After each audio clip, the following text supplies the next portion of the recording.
Hey, it's June 2025, and if you missed the headlines, Russia just launched its biggest drone and missile attack yet on Ukraine. I'm breaking down what happened, who it hit, and why this matters right now.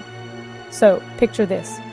Early Friday morning, Ukrainians across the country woke up to air raid sirens and blasts that rattled windows, even in the heart of Kyiv. Russia fired off a staggering 407 drones. Yeah, that's not a typo. Plus 45 cruise and ballistic missiles. This is one of the largest single attacks since the war began. The toll is heavy, at least 6 lives lost, more than 80 people injured. In Kyiv, 3 emergency workers tragically died in a repeat strike. These responders showed up after the first round of explosions, only to be hit by a second attack. In Chernihiv, a strike on an industrial site killed 2 more.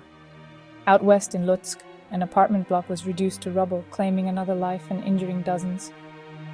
Kyiv took a hard hit. One of the drones slammed into an apartment building, leaving a gaping hole in the side. The city's metro system was crippled, tracks between stations were damaged, and trains had to be rerouted. State railways were also thrown into chaos. If you were in Kyiv, you probably felt the shockwaves. People described windows shaking and the ground trembling. And it wasn't just Kyiv. Lutsk saw government buildings and schools damaged. Ternopil's industrial sites were bombed, sparking fires and knocking out power. The air turned toxic, and people were told to stay indoors. 10 were injured there alone. So why did this happen now? Just hours before, Ukrainian drones struck deep inside Russia, destroying several strategic bomber aircraft at airfields in Engels and Diaghilevo. Russia's defense ministry said their massive strike was retaliation, targeting what they called military and infrastructure sites in Ukraine. But Ukrainian officials see it differently.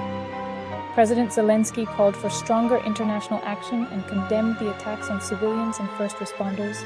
Foreign Minister Sybiha said Russia was lashing out after losing its aircraft, hitting civilian targets and energy infrastructure out of revenge. And then there's the international response. US President Donald Trump, after speaking to Vladimir Putin, claimed Ukraine's earlier strike gave Russia a reason to go in and bomb the hell out of them last night. That's a controversial take, and it's fueling debate worldwide.